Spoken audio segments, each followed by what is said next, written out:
O mundo acompanha atento um dos momentos mais importantes da Igreja Católica, a escolha de um novo Papa. Com o fim de um ciclo, a Igreja entra agora no período de transição, conhecido como sede vacante. Hoje, você vai entender como funciona a escolha do novo Papa, os bastidores do conclave, quem são os cardeais mais cotados, a influência política do Vaticano nas decisões mundiais e até as teorias conspiratórias que envolvem a profecia do último Papa. Inscreva-se agora no canal do Jornal O Dia e ative o sininho. E acompanhe a cobertura completa sobre o futuro da Igreja em odia.com.br. Mas antes de explicarmos o conclave, vamos relembrar o último Papa.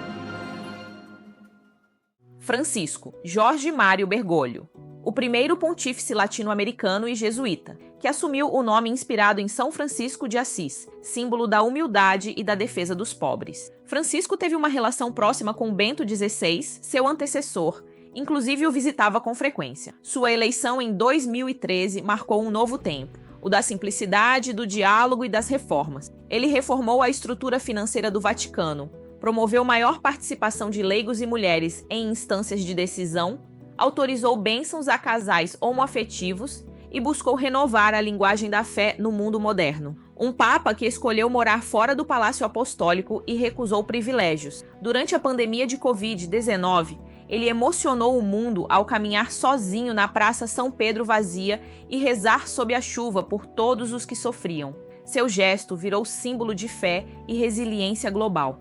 Nos últimos meses, travou uma batalha pela saúde. Sofreu com pneumonia, bronquite e infecções recorrentes, ficando mais de um mês internado. Mesmo debilitado, insistia em participar de missas, audiências e eventos, sempre com voz fraca, mas com fé firme. Antes de morrer, expressou o desejo de ser enterrado na Basílica de Santa Maria Maggiore, recusando os 3 caixões papais tradicionais. Sua morte encerrou um ciclo e abriu o período de sede vacante, quando a liderança administrativa da Igreja fica sob responsabilidade do Camerlengo, atualmente o cardeal Kevin Farrell. Sua morte encerrou um ciclo, e com ela, a Igreja entrou oficialmente no período de sede vacante, a cadeira vazia. Nenhuma decisão doutrinária pode ser tomada, e o comando administrativo é exercido pelo Camerlengo. Só após o funeral, o conclave pode começar. O conclave é uma das cerimônias mais tradicionais e misteriosas da Igreja Católica. Até 120 cardeais com menos de 80 anos se reúnem, trancados na Capela Sistina. Eles entregam celulares, cortam comunicações externas e seguem para um período de oração, debate e voto secreto. O conclave é muito mais que uma votação. É um jogo diplomático. Antes mesmo de um papa morrer, alianças discretas começam a se formar.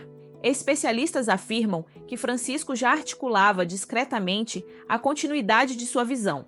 Nomeou 81 cardeais, o que representa mais de 2/3 do atual colégio eleitoral, uma tentativa de assegurar uma sucessão que seguisse suas reformas. O conclave divide-se em blocos. Há cardeais conservadores, progressistas e moderados. Muitos vêm da Europa, mas o peso da Ásia, América Latina e África cresce a cada eleição. Cardeais da África e da Ásia são geralmente mais conservadores em temas morais, mas socialmente engajados. Os latino-americanos trazem a marca da teologia da libertação. Os europeus e americanos, por sua vez, dividem-se entre progressistas pastorais e defensores da tradição doutrinária. São até 4 votações por dia.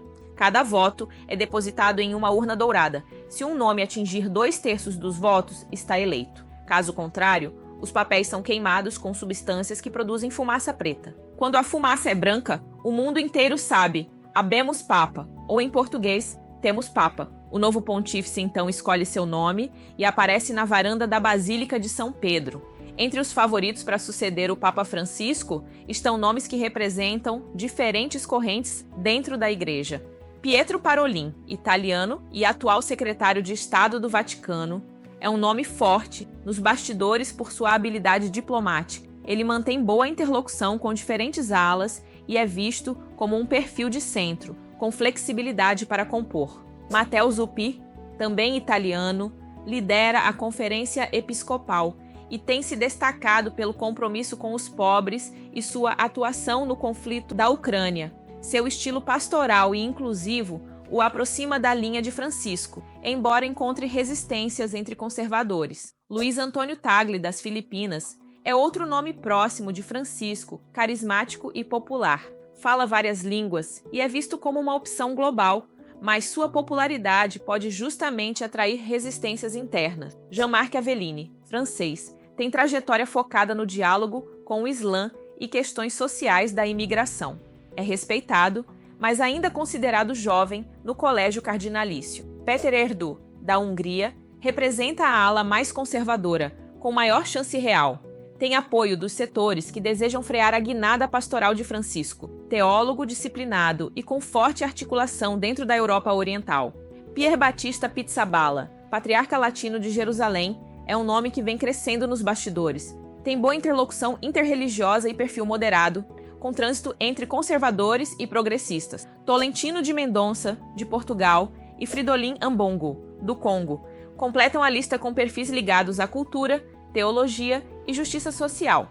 Entre os nomes menos visados pela imprensa, mas com força entre os blocos de centro-direita, surgem o norte-americano Robert Prevost, discreto, mas com forte atuação na administração interna da igreja, e o arcebispo de Seul, Andrew Yeom Sujung, com respaldo entre os cardeais asiáticos mais tradicionais. Outro nome que aparece nos bastidores é o canadense Mark Ouellet, veterano e influente, mesmo com idade avançada.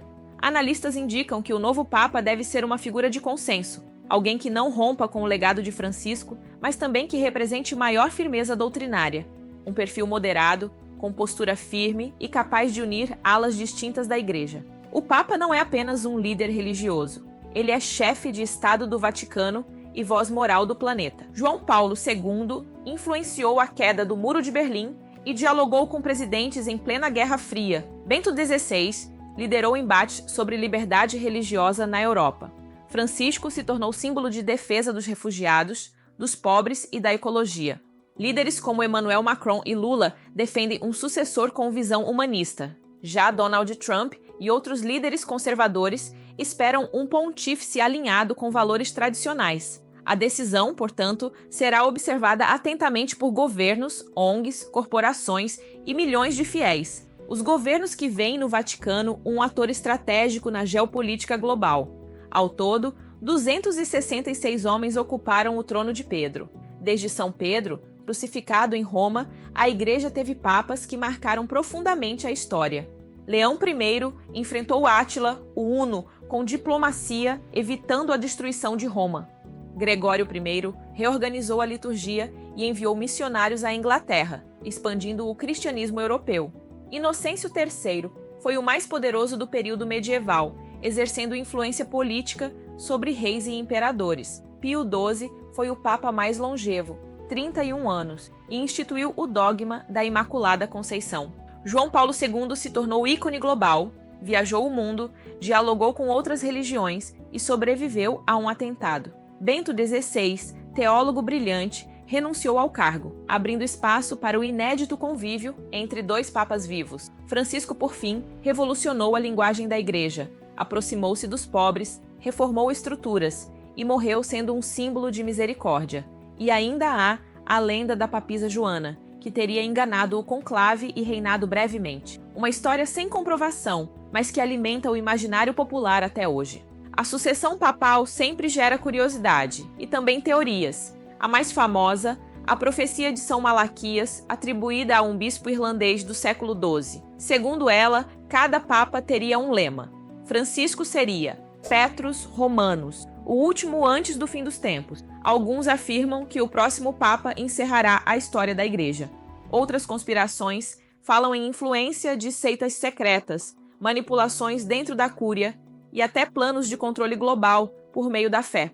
Narrativas duvidosas, mas que ganham fôlego em tempos de transição. A escolha do novo Papa representa mais que uma troca de liderança. É um momento em que se definem os rumos da Igreja para as próximas décadas. Diante de um mundo polarizado, com desafios globais que envolvem crises humanitárias, ambientais e morais, o papel do Vaticano continua sendo central, não apenas na fé de mais de 1 bilhão de católicos, mas também como voz influente nos debates internacionais. A escolha do novo Papa é mais que uma eleição. É a definição de um rumo espiritual, político e cultural para a humanidade. Quem será o novo rosto da Igreja Católica? Um guardião da tradição? Um continuador das reformas de Francisco? Um nome inesperado? Acompanhe todos os capítulos dessa história no nosso site, odia.com.br. Inscreva-se no nosso canal. Curta, compartilhe. A fé também é notícia.